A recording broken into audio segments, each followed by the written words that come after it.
अगर मैं इस नोट के 2 टुकड़े कर दूं, इसे बीच में से फाड़ दूं, तो क्या इसकी कुछ वैल्यू रहेगी? आप कहोगे फिर कौन लेगा इसे अगर इसके 2 टुकड़े हो गए तो? आपकी समझ से इसकी कोई वैल्यू नहीं रही। सिमिलरली लोग ट्रेडिंग के अंदर अपना कैपिटल का लॉस कर लेते हैं और फिर उन्हें लगता है कि यहां से लॉस रिकवरी पॉसिबल नहीं है।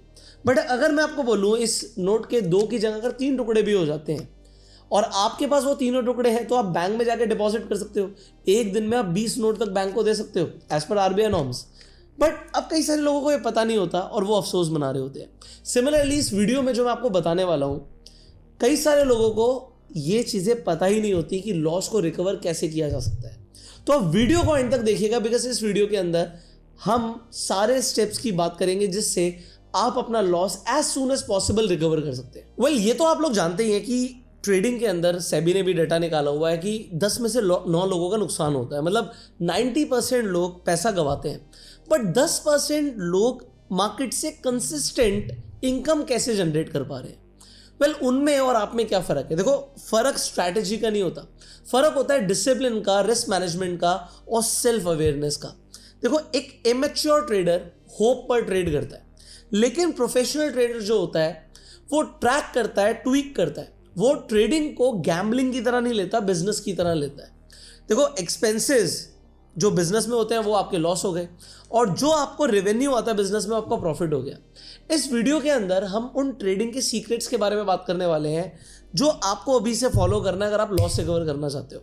सबसे पहले हम बात करेंगे ट्रेडिंग जर्नल की, कि इसकी इंपॉर्टेंस क्या है और इसे मेंटेन करने का सही तरीका क्या है। फिर हम ड्रॉ डाउन की बात करेंगे और बात करेंगे ड्रॉ डाउन के पीछे मैथमेटिक्स की। फिर हम ट्रेडिंग साइकोलॉजी की बात करेंगे और 5 ऐसे इमोशनल ट्रैप्स जो आपको अवॉइड करने हैं। फिर हम रिस्क मैनेजमेंट की भी बात करेंगे इसी वीडियो में, कि आपको कैसे मार्केट के अंदर लॉन्ग टर्म के लिए सर्वाइव करना है। अगर आप एक प्रॉफिटेबल ट्रेडर बनना चाहते हैं तो ये वीडियो को एंड तक जरूर देखना। इस वीडियो का एक एक सेकेंड आपको लॉन्ग टर्म के लिए काम आने वाला है। आप नोट्स बना सकते हो और आप इस वीडियो को सेव करके भी रख सकते हो, डाउनलोड करके भी रख सकते हो यूट्यूब पर, सो दैट आप फ्यूचर रेफरेंस के लिए इसी वीडियो को देख पाए। अब सबसे पहले बात करते हैं ट्रेडिंग जर्नल की। देखो, आप किसी एथलीट को देखते हो, आपने कई सारी मूवीज देखी होंगी जहां पर लोग बॉक्सिंग के लिए प्रिपेयर कर रहे होते हैं, बट फाइट से पहले दूसरे बॉक्सर की देखते हैं कि वो किस तरीके से खेलता है। इनफैक्ट अपनी भी फुटेजेस बार बार देखते हैं कि मैं कहां गलती करता हूं। प्रोफेशनल ट्रेडर्स रियलाइज करते हैं कि उनको भी अपनी परफॉर्मेंस को ट्रैक करना उतना ही जरूरी है जितना किसी ओलंपिक एथलीट को। आप ब्लाइंड ट्रेडिंग नहीं कर सकते। देखो, जर्नलिंग आपको एक ऑनेस्ट फीडबैक देती है, आपके ब्लाइंड स्पॉट्स को आइडेंटिफाई कराती है और आपको एक शार्प एज देती है कि आप ट्रेडिंग के अंदर प्रॉफिटेबल हो पाए। अब जर्नलिंग में करना क्या होता है, इसमें इंक्लूड क्या करना होता है, इसे समझते हैं। एक ट्रेडिंग जर्नल सिर्फ प्रॉफिट लॉस स्टेटमेंट नहीं होती कि आपने डेट डाली, आपने आज का प्रॉफिट लिख दिया, आज का लॉस लिख दिया, ऐसा नहीं होता। जो ट्रेडिंग जर्नल होता है ना, इसके अंदर 5 इंपॉर्टेंट चीजें होती हैं, एक एक करके मैं आपको बता रहा हूं, नोट कर लेना। सबसे पहले आपको ट्रेड की डिटेल्स एंटर करनी है, जैसे आपने कौन से स्टॉक में एंट्री ली है, इंडेक्स का नाम क्या था, डेट क्या है, एंट्री प्राइस क्या है, पोजीशन साइज कितना बड़ा है, कितने शेयर्स में आपने ट्रेड लिया, स्टॉप लॉस आपने क्या रखा था। ये सारा डेटा आपके सेटअप के लिए फाउंडेशन है। अब हम सेटअप को भी समझ लेते हैं, ये हमारा सेकंड स्टेप है। आपने ट्रेड क्यों लिया? क्या ये ब्रेकआउट था, पुल बैक था, रिवर्सल था? बिना रीजन के ट्रेड करना आपको इंटरेस्टिंग लगता है बट ये प्रॉफिटेबल नहीं होता। तीसरा आपको समझना है कि मार्केट का कॉन्टेक्स्ट क्या है, ये भी आपको नोट करना है। ट्रेड लेते वक्त मार्केट का ओवरऑल ट्रेंड क्या था, क्या कोई न्यूज कैटलिस्ट थी, जैसे कि कोई फेड की मीटिंग्स हो या बजट हो या कोई अर्निंग्स आई हो। देखो, कॉन्टेक्स्ट ही डिसाइड करता है कि आपकी स्ट्रैटेजी फेल हुई है या मार्केट की कंडीशन ही अनफेवरेबल थी। मान लो आपने अपनी स्ट्रैटेजी के हिसाब से ट्रेड लिया, बट आज तो बजट था यार, तो बजट तो एक इवेंट है, बड़ा इवेंट है, तो उस दिन अगर आपकी स्ट्रैटेजी फेल हुई है तो ये एक बैड ट्रेड नहीं कहलाएगी। हाँ, बैड ट्रेड कब कहलाएगी कि अगर आपने सेटअप के अकॉर्डिंग ट्रेड ना ली हुई हो। फिर आपको लिखने हैं इमोशंस और एग्जीक्यूशन के बारे में। देखो, अब इसे आप कैसे रैंक करोगे इसे समझते हैं। ट्रेड लेते वक्त जब आपने ट्रेड लिया तो आपको कॉन्फिडेंस क्या था, इसे आप 1 to 10 के स्केल पे रेट कर सकते हो। क्या आपने रूल्स को फॉलो किया या फोमो के अंदर, मतलब फियर ऑफ मिसिंग आउट में एंट्री ले ली। अब कई सारे लोगों ने चांदी बढ़ रही है ले ली एंट्री, बट सेटअप नहीं था। और स्क्रीनशॉट संभाल के रखो, अगर आपने कोई बड़े प्रॉफिट या बड़े लॉस करे, क्योंकि हमारी जो मेमोरी होती है वो अनरिलायबल होती है, तो वो आपको बाद में काम आएंगे। इससे आपकी जर्नलिंग होगी। अब आपको जर्नलिंग के लिए क्या और समझना है, देखो इसके लिए कोई सॉफ्टवेयर नहीं चाहिए। आप गूगल शीट पे डेटा मेंटेन कर लो, आपको एक फिजिकल नोटबुक के अंदर डेटा मेंटेन करना वो कर लो, क्योंकि आपको देखना आप दिन में कितने ट्रेड्स ले रहे हो। बहुत ज़्यादा ले रहे हो तो गूगल से जाकर अमेजोन पर जाकर कोई ट्रेडिंग जर्नल खरीद लीजिएगा। देखो ये सिंपल से स्टेप्स आपको फॉलो करने हैं, और होगा क्या, इसमें 5 ही मिनट लगेंगे, बट 5 मिनट से आप देखोगे कि आपकी मिस्टेक्स का कोई पैटर्न बन रहा है क्या। तो उससे होगा क्या, अगर कोई पैटर्न बन रहा है तो आप फिर सेम मिस्टेक्स को रिपीट नहीं करोगे, और यहां से आपकी प्रॉफिटेबिलिटी की जर्नी शुरू होगी। अब जो मैं बताने वाला हूं वो है मैथमेटिक्स, जिससे आप ड्रॉडाउन और एसिमेट्रिक रिकवरी के बारे में समझेंगे। देखो ट्रेडिंग के अंदर सबसे खतरनाक कॉन्सेप्ट है ड्रॉडाउन। अब ड्रॉडाउन का मतलब क्या होता है इसे समझते हैं। आप प्रॉफिट कर रहे थे, आपने 1 लाख का प्रॉफिट कर लिया। अब 1 लाख से आप आ गए 80,000 पर, तो ये 20,000 क्या हुआ, ये जो हाई से लो तक की गिरावट है, ये आपका ड्रॉडाउन था। अब ड्रॉडाउन की मैथमेटिक्स जो होती है ये लीनियर नहीं होती, ये नॉन लीनियर होती है। इसका मतलब क्या है, देखो इसका मतलब ये है कि जितना बड़ा आप लॉस करेंगे उसे रिकवर करने में डिस्प्रपोर्शनेटली उतना ही टाइम लगेगा, उतना ही वो मुश्किल हो जाएगा। और इसे ही ट्रेडिंग साइकोलॉजी के अंदर एसिमेट्रिक रिकवरी कहते हैं। देखो अब मैं आपको समझाने वाला हूं एक डेंजरस परसेंटेज टेबल। इसे मैंने पहले भी मैथमेटिक्स ऑफ स्टॉक मार्केट में बताया था, और अगर आपने वो वीडियो नहीं देखी तो आई बटन पे लिंक है, आप लोग जाकर देख सकते हैं। अभी समझिए मैं क्या बताना चाहता हूं। अगर आपने 10% का लॉस किया तो ब्रेक इवन पर आने के लिए आपको 11.1% के गेन्स चाहिए। नहीं समझ आया, कोई बात नहीं, दोबारा समझो। 20% का अगर आपने लॉस किया, 1 लाख से 80,000 आ गए, तो वापस 1 लाख जाने के लिए 25% के गेन चाहिए। नहीं समझ आया, दोबारा समझाता हूं। अगर 50% का लॉस हुआ तो अब 100% के गेन्स चाहिए। मतलब अगर आपने 1 लाख से 50% का लॉस, मतलब आपकी कैपिटल 50,000 रह गई, तो 50,000 से 1 लाख आने पर यह 100% का गेन होता है। और अगर आपने 90% का अकाउंट ब्लोन अप कर लिया तो मैथमेटिक्स कहती है भाई आपको 1000% की रिटर्न चाहिए, जो कि प्रैक्टिकली इम्पॉसिबल है। दोबारा से एक एग्जांपल देता हूं, दोबारा समझो। मान लेते हैं आपके पास 1 लाख रुपए थे, 1 लाख रुपए में से 50% का लॉस हुआ, कितने बचे, 50,000 बचे। सो 50,000 से वापस आपको 1 लाख पर जाना है। आपको वापस होता है ना यार, बस एक बार पैसे वापस आ जाए जो लगाए थे, मैं ट्रेडिंग ही छोड़ दूंगा। तो आप क्या कह रहे हो, आप अपने पैसे को डबल करने जा रहे हो। तो ये कैपिटल प्रिजर्वेशन नहीं है, ये आपको पहले समझना है कि आपको कैपिटल को प्रिजर्व करने से करके रखना है आपको ट्रेडिंग में सक्सेस के लिए। अब मैं आपको समझाता हूं एक रूल, जैसे बोलते हैं ट्रिपल पेनांस रूल। अब देखो ये एक इंपॉर्टेंट कॉन्सेप्ट है, क्योंकि इससे आपको रिकवरी की ड्यूरेशन के बारे में समझ आएगा। 2 रिसर्चर्स थे, एक का नाम था बेले और दूसरे का नाम था लोपेज दे परादो। उन्होंने बताया, उन्होंने रिसर्च करी कि जितना आपको ड्रॉडाउन में आने में टाइम लगता है, रिकवरी में उससे 2 से 3 गुना ज्यादा टाइम लगता है। मतलब अगर आपने 1 लाख से 50,000 तक का लॉस किया तो रिकवर करने में 1 महीने में अगर लॉस हुआ तो 3 महीने लगेंगे। और प्रोफेशनल जैसे समझते हैं, जल्दबाजी नहीं करते। बट एमेच्योर लोग क्या होते हैं, अरे मेरा लॉस हो गया, क्या करूं, बस कैसे भी करके ना वापस हो जाए। अभी सिल्वर के अंदर लोगों ने 4,40,000 पे बाई किया हुआ है, और जब मार्केट नीचे आई तो उन्हें समझ नहीं आ रहा कि करें क्या, यहां से पैनिक शुरू होता है। इसीलिए ये वीडियोस इंपॉर्टेंट है कि आप ट्रेडिंग साइकोलॉजी को तो समझे। देखो ट्रेडिंग 80% साइकोलॉजी है और 20% स्ट्रैटेजी है। हमारा जो ब्रेन है ना, ये बायोलॉजिकल लेवल पर प्रोबेबिलिटी के ऊपर डिसीजन मेकिंग के लिए नहीं बना हुआ। मतलब आप प्रोबेबिलिटी पे तो ट्रेड कर रहे हो, ये टीम जीतेगी हारेगी, चलो ड्रीम 11 तो बंद हो गई। बट जब भी हम लॉस करते हैं, होता कि हमारे ब्रेन के अंदर एक होता है एमिगडाला, वो ट्रिगर हो जाता है, जिससे स्ट्रेस हार्मोन जिसे कॉर्टिसोल बोलते हैं वो रिलीज होता है। इससे हमारी बॉडी ना फाइट और फ्लाइट मोड में चली जाती है, और आप रैशनल मतलब लॉजिकल डिसीजंस नहीं ले पाते। अब मैं आपको साइकोलॉजी और बायोलॉजी कॉन्सेप्ट में बता रहा हूं ट्रेडिंग में होता क्या है। देखिए मैं आपको 5 इमोशनल ट्रैप समझाऊंगा, और अगर आपने इन्हें खत्म कर लिया तो आप एक प्रॉफिटेबल ट्रेडर बन पाएंगे। और अब इन्हें नोट कर लीजिएगा। सबसे पहले ग्रीड एंड फोमो।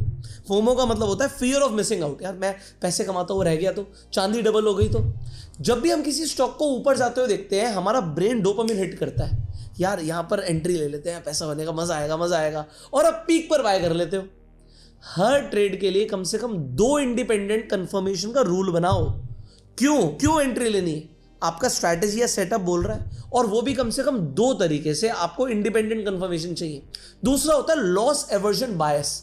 देखो ये एक थ्योरी है कि लॉस का जो दर्द होता है ना, वो गेन की खुशी से 2 गुना ज्यादा होता है। इसलिए ट्रेडर्स अपनी जो लूजिंग पोजीशंस है उसको होप में होल्ड करते हैं, नहीं यार मैं प्रॉफिट में आऊंगा, और विनिंग ट्रेड्स को फटाफट काटते हैं। मतलब प्रॉफिट हो रहा है इसे काट लो, लॉस वाले को होल्ड करते हैं, प्रॉफिट में आएगा तब काटेंगे, लॉस और बढ़ जाता है। तीसरा आपको समझना है, जब लॉस बढ़ता है तो रिवेंज ट्रेडिंग नहीं करनी है। ये साइलेंट अकाउंट किलर है। एक बड़े लॉस के बाद हम मार्केट से अपना पैसा वापस लेना चाहते हैं, वापस से छीन लें कैसे भी करके। अब जैसे ही हमारा ट्रेडिंग में लॉस होता है, हमारा ब्रेन कहता है यार चल यार तूने ट्रेड मारी थी 10,000 से मारी थी, इस बार क्या करते हैं 20,000 से ट्रेड ले लेते हैं, तो प्रॉफिट जल्दी आ जाएगा, रिकवर हो जाएगा। बट अगर लॉस हो गया तो फिर वो रिकवर करना पॉसिबल नहीं हो पाता। अब इसका इलाज क्या है, यहां पर आ जाते हैं 3 मिस्टेक रूल। अब ये क्या है, अगर आपने दिन में 3 इमोशनल ट्रेड्स लिए और उनमें आपको नुकसान हो गया, आपको पता है आज मेरे इमोशंस हैवी हैं, और 3 बार लॉस हो गया 3 ट्रेड्स में, तो प्रोफेशनल ट्रेडर्स बोलते हैं सेटअप बंद, आज की दुकान बंद, कल करेंगे ट्रेड। फोर्थ हम समझते हैं ओवर कॉन्फिडेंस को। ये कई बार आ जाता है और नए लोगों में तो आता ही है। सो जो बिगनर्स लक होता है ना, ये वही होता है। अब यहां पर क्या है, हमें ना एक ऐसा लगता है कि हमारे पास ना कंट्रोल आ गया मार्केट में, हमने ट्रेड ली प्रॉफिट हो गया, फिर ट्रेड ली प्रॉफिट हो गया, तो ये एक इल्यूजन है। देखो कुछ विंस के बाद जब हमें लगता है कि मार्केट में हमने कोड क्रैक कर लिया है, हम रिस्क को ना इग्नोर करने लगते हैं। सिल्वर में क्या हुआ, अभी जो क्रैश आ रहा है, लोगों ने ओवर कॉन्फिडेंस में आ गया, यार मैंने बाय किया, देख ऊपर, देख मैंने बाय किया फिर ऊपर, और जब ये नीचे आ गई, वो सारा का सारा कॉन्फिडेंस जो ओवर कॉन्फिडेंस था वो धरा रह गया। फिर 5th इमोशनल ट्रैप को आपको समझना है, कंफर्मेशन बायस। अच्छा ये बहुत होता है, हम सिर्फ न्यूज या रिपोर्ट्स वही पढ़ते हैं जो हमारी एग्जिस्टिंग ट्रेड को सपोर्ट करे। हमने बाय किया हुआ है तो क्यों चांदी ऊपर जाएगी, यही देखते हैं। आप ट्रेड लेने से पहले ना क्या करो, ऐसी न्यूज सर्च करो जो आपकी ट्रेड के पीछे एक आर्ग्यूमेंट देती है कि ऐसा नहीं होगा, तो आपको समझ आएगा कि रिस्क क्या है। देखो अब रिस्क की जब मैं बात कर रहा हूं, तो फाइनेंशियल मिस्टेक सबसे बड़ी पता है क्या है, कि लोग रिस्क मैनेजमेंट को समझते नहीं है। अब समझते हैं 4th रिस्क मैनेजमेंट रूल को, कि आपकी पोजीशन साइजिंग कितनी होनी चाहिए। इसका मैं आपको एक मैथमेटिकल फॉर्मूला देने वाला हूं, उसे नोट कर लीजिएगा, इससे आपको समझ आएगा कि आपको पोजीशन साइज कितनी रखनी है। सो पोजीशन साइज जो है should be equals to capital into risk percentage. मतलब आपको पोजीशन साइज उतनी रखनी है कि आपकी कितनी कैपिटल है, 1 लाख की कैपिटल है, उसे मल्टीप्लाई कर दो कि आपको रिस्क कितना लेना है। मान लो 10% से लेना है, तो कैपिटल अगर आपकी 1 लाख की इंटू 10 डिवाइडेड बाय आपका एंट्री प्राइस और स्टॉप लॉस में कितना फर्क है। सो अगर आपका कैपिटल है 1 लाख रुपया, ठीक है 1 लाख रुपया, इंटू रिस्क कितना ले रहा हूं मैं, 10% का ले रहा हूं, तो इंटू 10 कर दो, तो यहां पर आ जाएगा 10 लाख का फिगर। बट इसे डिवाइड किससे करना है, अब मान लीजिए आपने एंट्री ली 100 रुपए के प्राइस पर और आपका स्टॉप लॉस है 90 रुपीज का, तो ये 10 से डिवाइड हो जाएगा, डिवाइड बाय 10। तो आप इस रूल के अकॉर्डिंग इस वक्त क्या कर सकते हो, पूरा 1 लाख रुपए से पहला ट्रेड ले सकते हो। अब इसी तरीके से ये हमेशा काम करेगा। आपका कैपिटल है 5 लाख रुपए का, 2.5 लाख रुपए का, इस तरीके से निकालते हैं, 2.5 लाख रुपए का मेरा कैपिटल है और मैं 5% का लॉस ले सकता हूं, तो इंटू 5 कर दो, तो आ गया 12,50,000। इसे डिवाइड किससे करना, अभी हम प्राइसिंग सेम रखते हैं, 100 रुपए की मेरी एंट्री है, बट इस बार मैं स्टॉप लॉस कर देता हूं 80। तो अब इसके बीच में डिफरेंस कितना है, entry price minus the stop loss price 20, तो डिवाइड बाय 20। अब आपको पता है कि आपको जो पोजीशन साइज लेना है वो है 62,500। एडिटर ने आपको स्क्रीन पर भी दिखाया होगा, और इस फॉर्मूले से आप एग्जैक्ट पोजीशन साइज को खुद से कैलकुलेट कर सकते हो कि कितनी पोजीशन से मुझे ट्रेड मारना है जिससे मुझे पैनिक नहीं होगा। अब ये फॉर्मूलाज जो है ना, ये कहीं बुक में नहीं मिलेंगे, ये प्रैक्टिकल फॉर्मूलाज हैं जो आपके काम आएंगे, तो इसे नोट जरूर कर लेना, इसका स्क्रीनशॉट लेके रख लेना। अब इससे इंश्योर होता है कि हर ट्रेड के अंदर आपका जो लॉस है वो फिक्स रहेगा। अब चाहे वॉलेटिलिटी कितनी भी हो, आप बजट डे पे ट्रेड करो, फेड की मीटिंग पे ट्रेड करो, या किसी भी दिन पे ट्रेड करो, यू ऑलरेडी नो कि मुझे लॉस कितना देना है। 5th पॉइंट को हम समझते हैं रिस्क टू रिवॉर्ड रेशियो। हमेशा ऐसे ट्रेड्स लो जिसमें पोटेंशियल प्रॉफिट लॉस से कम से कम 3 गुना हो, जैसे हम 1:3 का रेशियो कहते हैं। अगर आपका विन रेट 40 से 50% भी है, तब भी अगर आपने 1:2 या 1:3 का रिस्क रिवॉर्ड रेशियो मेंटेन किया हुआ है, तो आप लॉन्ग टर्म में प्रॉफिटेबल रहेंगे। फिर हम चलते हैं थोड़ा स्मार्ट और एडवांस स्ट्रैटेजी पर, जिसे हम बोलेंगे एडेप्टिव रिकवरी एंड ऑडिटिंग। अब ये क्या चीज़ है? जब आप ड्रॉ डाउन में होते हैं, मतलब प्रॉफिट हुआ था, अब लॉस हो गया, तो आपको ऑफेंसिव मोड से हटकर डिफेंसिव मोड में आना है। अब हो सकता है आपको समझना है मैं क्या बोलना चाहता हूं, पर जिनका लॉस हुआ है वो समझ पाएंगे। अब देखिए, इस एडेप्टिव रिकवरी सिस्टम के अंदर आपको कुछ चीज़ें खुद पहचाननी है। सबसे पहले आपको देखना है कि जो मेरा लॉस हुआ ये मेरी स्ट्रैटेजी की वजह से हुआ या फिर कुछ इवेंट हुआ है, ये आपको समझना है। अगर आप ड्रॉडाउन के अंदर है तो अब आपको एक्सपोजर कम करना है। आप जितनी साइज से ट्रेड ले रहे थे, लॉस में आने के बाद आप उस साइज को आधा कर दो, 1/4 कर दो, चलेगा, बढ़ाना मत। फिर ऑडिट करना है अपने जर्नल को। मैंने जर्नलिंग आपको सिखाई है, तो आपको देखना है कि गुड लॉसेस हो रहे हैं या बैड लॉसेस हो रहे हैं। गुड लॉसेस मतलब स्ट्रैटेजी को फॉलो करते हुए जो लॉस हुआ है वो गुड है, और जो रूल्स को ब्रेक करके लॉस हुआ है वो आपका बैड लॉस है। फिर ग्रेजुअली री एंट्री करनी है। जब आपका कॉन्फिडेंस वापस आए तो फिर धीरे धीरे पोजीशन साइजिंग बढ़ाना है, ना कि एकदम से फुल पोजीशन मारनी है। तो एक्सपोजर को धीरे धीरे बढ़ाना है, और इससे आप एक रिकवरी सिस्टम के अंदर चले जाएंगे। अब देखो, अपने ट्रेडिंग जर्नल की एनालिसिस लगातार करनी है, हर हफ्ते, इनफैक्ट महीने के अंदर एक बार तो जरूर देखो। और आपका प्रॉफिटेबिलिटी का फैक्टर क्या चल रहा है, ग्रॉस प्रॉफिट को डिवाइड करो ग्रॉस लॉस से। अगर रेशियो 1.5 से ऊपर आ रहा है तो फिर आपकी स्ट्रैटेजी ठीक चल रही है। विन रेट क्या आ रहा है, 50% प्लस आ रहा है, बहुत बढ़िया है। और आपका इक्विटी कर्व कैसा है, क्या वो धीरे धीरे ऊपर जा रहा है या बहुत ज़्यादा वॉलेटाइल है, ये सब हमें समझने की ज़रूरत है। देखो, अगर आप ये मेंटेन नहीं कर रहे हो ना, तो मुझे लग रहा है आप मार्केट में गैम्बलिंग कर रहे हो, क्योंकि सीरियस ट्रेडर्स एक एक ट्रेड का हिसाब रखते हैं, जैसे एक बिजनेसमैन अपने बिजनेस ट्रेड्स का हिसाब रखता है। देखो, ट्रेडिंग कोई 100 मीटर की ना रेस नहीं है, ये एक मैराथन है और इसमें टाइम लगेगा।